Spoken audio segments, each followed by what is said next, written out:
aí, gente? Então estamos aqui em mais um episódio do nosso podcast Pessoa, Sexo e Deus. E nessa semana toda especial nós não poderíamos trazer um tema diferente, né? Eu não vou falar ainda do tema, vou falar daqui a pouquinho. Antes de mais nada, eu quero acolher e apresentar para vocês as pessoas que estão aqui comigo hoje, porque eu nunca estou sozinho. Estou aqui hoje com a Alice Ferreira, o Ailson Costa, o nosso queridíssimo Itabaraci Nunes na técnica e comigo mesmo, Davi Araújo. Hoje o tema, assim, eu acredito que seja interessante. A gente nunca traz um tema que não é interessante aqui, né? Sempre são temas interessantíssimos. E hoje trazer um aspecto dessa semana toda especial que vivemos, que é a Semana Santa, que é a Páscoa, que é algo da fé, é algo da cristã, mas também virou algo comercial, né? Assim, não podemos negar que hoje uma criança na Páscoa sem ovo de Páscoa pode ser sinônimo de uma criança triste, né? Assim, até eu falo de criança, mas nosso querido Itabaraci aqui brilhou os olhos quando eu falei de ovo de Páscoa, né? Daquele chocolate gostoso que a gente come ali no domingo de Páscoa. Mas é muito mais do que isso, né? Muito mais do que isso a Páscoa. E é esse aspecto que nós queremos trazer aqui hoje, nessa visão do Salvador. Nós falamos muito que Jesus nos salvou, e nós podemos ter uma visão de Jesus como aquele Senhor onipotente que, com muito poder e majestade, nos libertou do mal, e esquecer esse aspecto importante que nos une a Ele, que é o fato dele ser uma pessoa, né? O fato dele ter tomado o nosso corpo, dele ter assumido a nossa carne, assumido, melhor dizendo, a nossa condição humana, né? Não poderia ser uma simples pessoa, não pode ser qualquer pessoa, não poderia ser eu, né? Eu não poderia salvar você, eu não poderia me salvar. Tinha que ser Deus. Só Deus tem o poder de nos salvar do pecado. E ao mesmo tempo, ele tem que ser completamente solidário com o homem, completamente unido à condição do homem, e por isso Jesus é a pessoa perfeita para nos salvar, né? Porque ele é Deus e ele é homem. Então eu queria já ouvir aqui os nossos queridos que estão aqui conosco nesse momento, nessa conversa.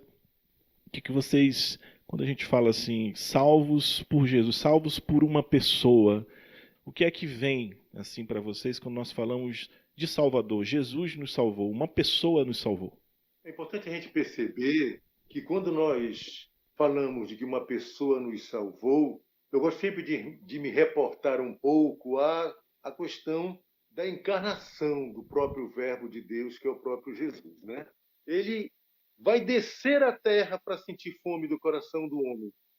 E esta fome não é uma fome física, esta fome é uma fome espiritual, é uma fome ao coração sofrido, ao coração pecador, ao coração destroçado pelo pecado. Com a sua cruz, com a sua encarnação, é esta fome do coração ferido do homem que Jesus vem para nos salvar. É o mistério da salvação da humanidade através da cruz e da ressurreição do próprio Cristo. É interessante porque, como o senhor dizia, né, para nós que cremos, né, que temos essa alegria de crer, é um mistério de salvação. Porém, se nós pegarmos até no campo assim da influência de Jesus na humanidade, na história da humanidade, nós vamos ver que ele trouxe muito também, não é só isso, no sentido de que parece-me, né, quando nós olhamos o Evangelho, olhamos a história do homem, parece-me que Jesus elevou algo do ser humano, né? Assim, como nós escutamos tanto no magistério da Igreja Católica, né? Papa João Paulo II falava muito isso, de que se o homem quer descobrir realmente o que ele é, quer descobrir ali aonde deve levar os desejos do coração dele, deve olhar para o próprio Cristo e não para simplesmente seus desejos instintivos, né?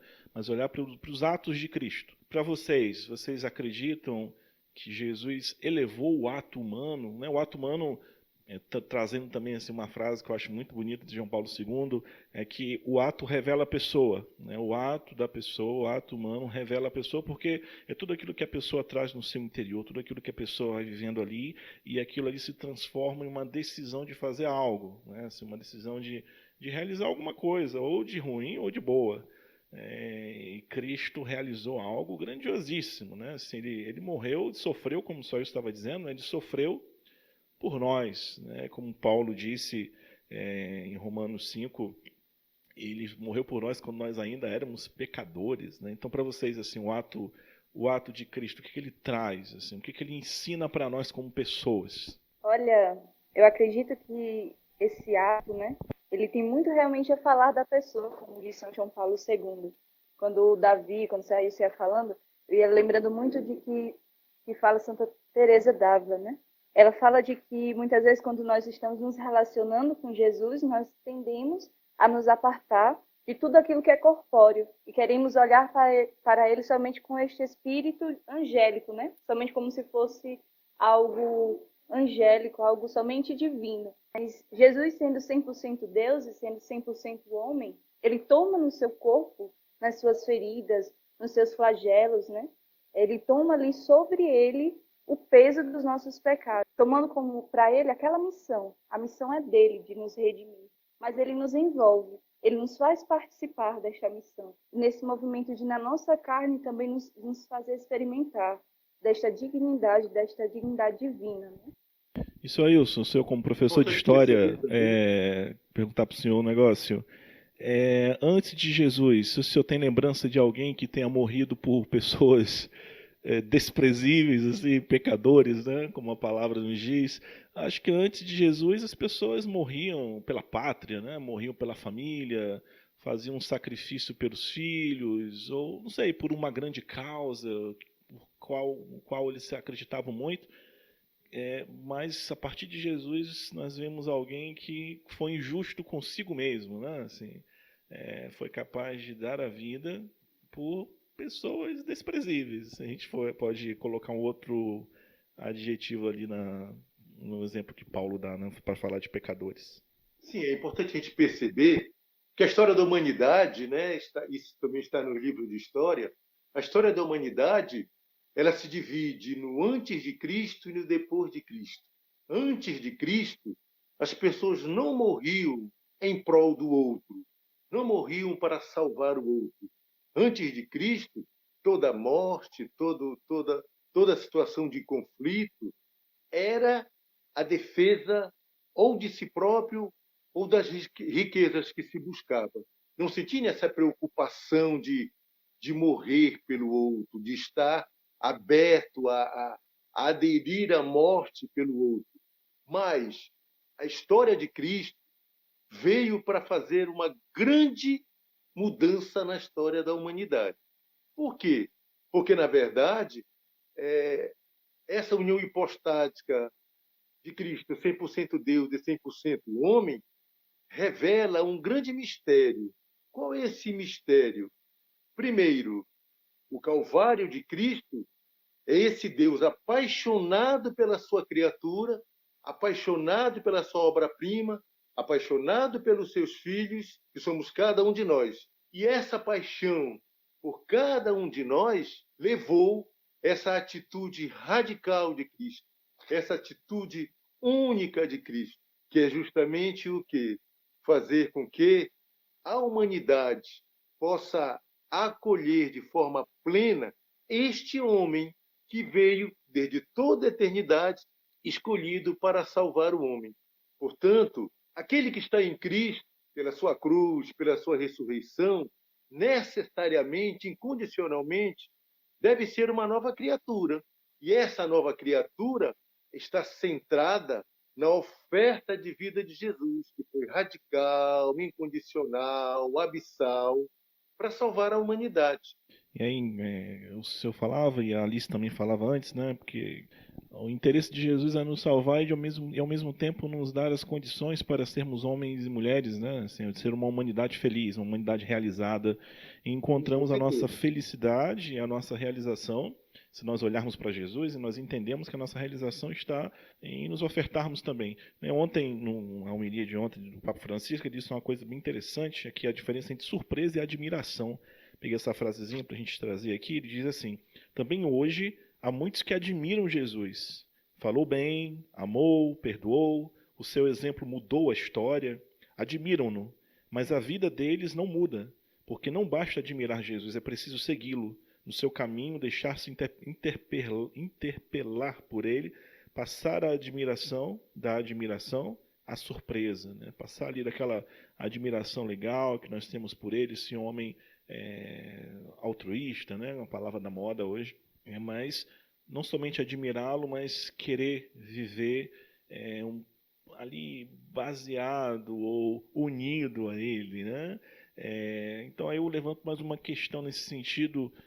Às vezes nós queremos, pelas pessoas que nós amamos ou pelos ideais pelo qual nós vivemos, o ideal cristão mesmo, nós queremos ser grandes heróis, né? Muitas vezes assim, queremos fazer grandes coisas, ajudar muitas pessoas, e podemos ficar esperando ocasiões assim, ocasiões heróicas, né, para vivermos isso, talvez aquela cruz com aquela multidão cuspindo em você, né, ou aquela ocasião de levar um tiro pela pessoa que você ama, ou aquela ocasião de doar, ou de ofertar um rim por alguém que você ama. Mas talvez, eu não sei, o que vocês acreditam? Você acredita que talvez o simples bom dia ou um gesto de acolher a pobreza e o limite do outro pode ser esse lugar heróico de ser salvação, de ser auxílio na vida do outro, assim como Jesus foi na vida de todos nós, por exemplo? Na verdade, eu considero que essa atitude de Cristo nos faz repensar a nossa própria vida. Quando a gente diz que essa atitude radical de Cristo para nos salvar, significa que Deus veio morar de forma verdadeira e para sempre na nossa dor, através do seu sangue derramado na cruz. Então é como se ele dissesse assim: olha, a minha atitude de forma radical, irrevogável, indescritível, é a atitude que eu quero de vocês. É a atitude que eu quero deste homem. É a atitude de estar atento às necessidades do outro. Esta pandemia, ela também nos faz absolver, gerar no nosso coração e ter uma atitude de entrega pelo outro e perceber que o outro precisa da gente. Então, essa atitude radical de Cristo para salvar a cada um de nós, ele dizendo: opa, a minha atitude é a atitude que eu quero de vocês. É forte porque essa atitude, né, para que isso se torne um ato, como nós falávamos, né, do ato humano, esse ato que Jesus elevou pelo seu exemplo, pelo seu modelo, por aquilo que ele deu para nós, né, tanto como graça, como também como exemplo, como pessoa, é algo que começa do interior, né, assim, nós vemos aí na fenomenologia, né, tradicional, na filosofia Husserl, né, que fala da fenomenologia como uma forma de conhecer as coisas, né? E João Paulo II pega isso e percebe o ato humano também como essa forma de conhecer a pessoa, porém entendendo que o ato começa muito antes, né? O ato humano começa no interior da pessoa, sobretudo naquela pessoa que se deixa, toma o seu tempo para questionar, né? Para tomar decisões, como eu posso dizer assim, acertadas, né? Decisões baseadas, sobretudo, quando nós falamos da palavra de Deus, quando nós falamos do Evangelho, quando nós falamos de felicidade mesmo, né? Agem segundo uma experiência profunda e interior. Né? E talvez esse tempo de hoje tem nos dado a oportunidade de refletir e de pensar bastante, né? De olhar para a nossa vida e de tocar a nossa vulnerabilidade, tocar a nossa fragilidade, não somente a nossa, mas de olhar ao nosso redor e de ver, nossa, como nós somos frágeis, né? Foi um grande grito até do pontificado de João Paulo II, né?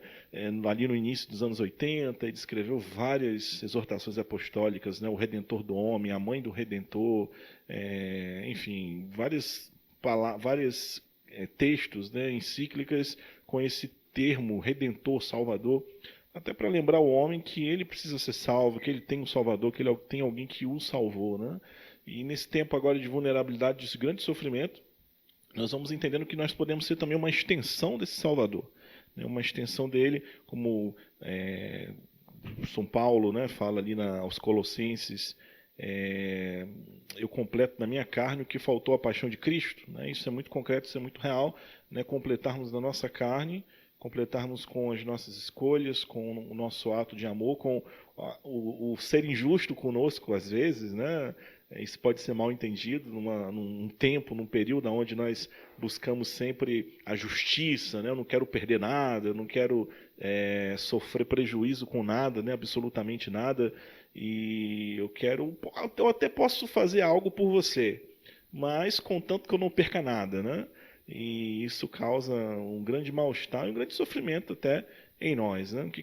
Como vocês veem esse completar na nossa carne, no nosso corpo, essa salvação que Cristo nos trouxe? O que você diz sobre isso, Alice? É muito interessante, assim, isso, Davi. Principalmente essa questão que você colocou, né? De que quando nós fazemos algo pelo outro, nós não queremos perder nada, né? E é de fato, é muito real, assim mesmo, né? Além de não querer perder nada, nós também não queremos dar algo sem esperar que o outro também nos dê algo, né? Que seja ali no mesmo patamar, que seja pago ali na mesma moeda ou mais, né? O Cristo, ele realmente vai nos introduzindo neste movimento de uma oferta gratuita, né? De uma oferta generosa. Mas hoje em dia, assim, quando nós paramos para olhar o contexto que nós estamos, parece ser algo totalmente distante, quando na verdade se torna algo muito perto, né? Mas nós, pelo nosso individualismo, nosso egoísmo, nós vamos distanciando essa realidade da gratuidade da doação, né? Da gratuidade de se dar pelo outro, desse dom de si, né? De reconhecer esse dom pelo outro, né? E eu, quando vou olhando assim, é muito notório, principalmente nessa questão do confortar, né? De dar esperança. Parece que a situação que nós estamos nos tira o olhar da esperança, nos tira o olhar de que é possível ver um novo, né? É possível ver uma ressurreição, mas nos introduz justamente naquele movimento de perca, né? De perder, do medo de perder. E o movimento de Cristo, o mistério de Cristo, da sua doação, ele nos mostra que é necessário esse introduzir esse movimento de perder, mas para sair, né? Para sair. Porque quando nós perdemos, nós ganhamos, né? É meio que contraditório, mas é verdade, assim, né?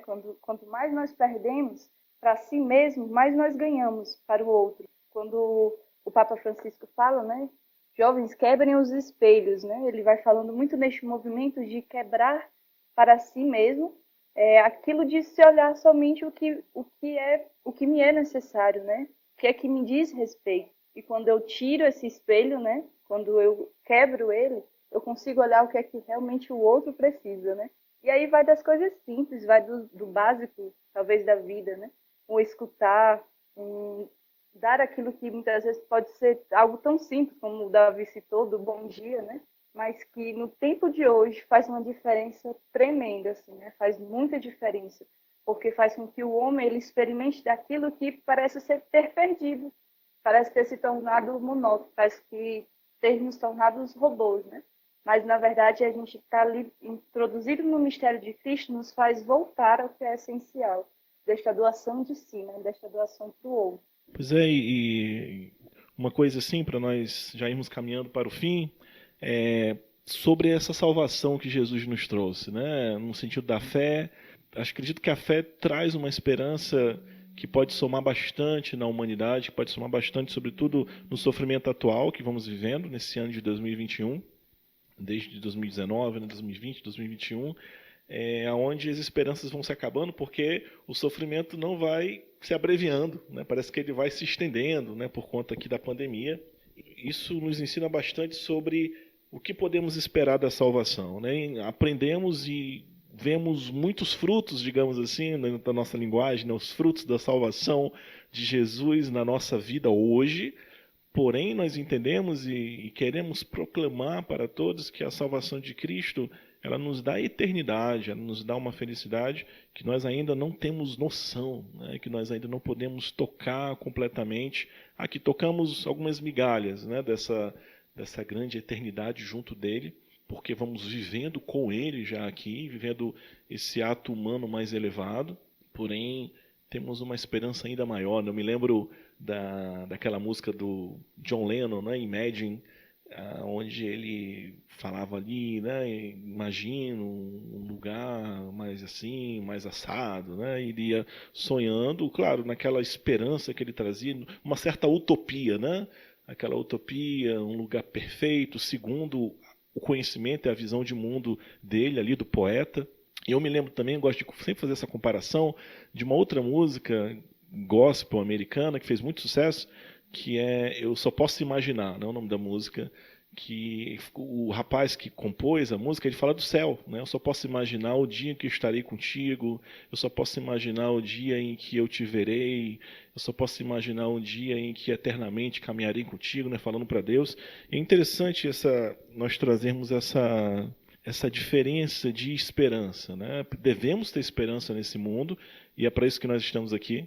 É por isso que nós fazemos sacrifícios, por isso que nós olhamos, por exemplo, de Jesus, mas devemos olhar ainda mais alto, né? Devemos olhar ainda muito além. O que vocês têm a acrescentar, a falar assim, sobre essa esperança no céu, né? Esse medo que nós temos de falar do céu em ambientes céticos, ambientes onde nós podemos ser julgados de falar disso, mas que nós podemos falar dessa esperança trazida por Cristo, desse céu que nos espera. É interessante quando você falava, chamava atenção pela minha experiência vivida nesses 9 dias em que eu passei internado, né? Inclusive as enfermeiras diziam, toda vez que a gente entra aqui, o senhor está rezando. Eu estava de terço na mão, eu estava rezando o ofício, eu estava assistindo a missa pela televisão, eu estava fazendo as minhas devoções a São Miguel, e elas diziam assim, toda vez que a gente entra aqui, o senhor está rezando. Aí eu, em tom de brincadeira, dizia para elas, porque a minha cura vem do céu, vem do alto.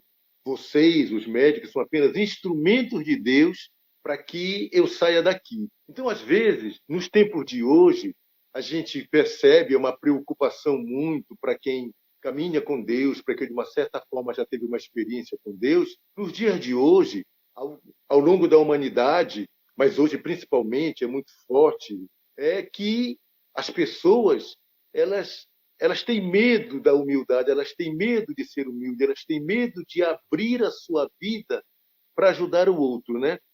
Eu me lembro de uma frase do Papa Francisco em que ele diz assim que somente quem se humilha pode caminhar para o alto, pode caminhar para Deus, né? E isso é muito forte. Para muitas pessoas o outro não existe. Não, cada um cuida da sua vida. Não, eu cuido da minha, por que ele não pode cuidar da dele? E quando o Papa Francisco diz que somente quem se humilha pode caminhar para o alto, pode caminhar para Deus, e a atitude de Cristo, indo a cruz pelos nossos pecados, carregando a cruz pelos pecados da humanidade, a própria atitude de Cristo nos exige plantar árvores, que é a nossa própria vida, em solos que Deus quer, porque, na verdade, hoje, né, devido a essa bagunça geral no pensamento, bagunça geral na mentalidade do mundo hoje, as pessoas esquecem que o outro está do lado. Ao experimentar o amor e a misericórdia de Deus, aderir a essa misericórdia, aderir à sua voz, a humanidade toda será muito mais feliz, a humanidade toda será muito mais capaz de ver o outro como alguém que precisa, sobretudo, do amparo espiritual na evangelização. E Alice, qual é a palavra de esperança dentro da ressurreição de Cristo, dentro da esperança que Cristo nos traz? O que você nos diz hoje para todos que nos escutam sobre o que devemos esperar, mesmo diante das perdas, mesmo diante das angústias atuais? O que Cristo nos diz hoje por meio da sua salvação, por meio da sua ressurreição? Olha, Davi, tenho nem dúvidas que com certeza eu vou pegar aquela frase, uma das frases, né, que o Papa Francisco falou agora na homilia dele, no último domingo, né, nesse domingo de Ramos, quando ele fala, né, que Deus vence, mas a vitória passa pelo madeiro da cruz, né? Deus vence, mas a palma da vitória passa pelo madeiro da cruz, né?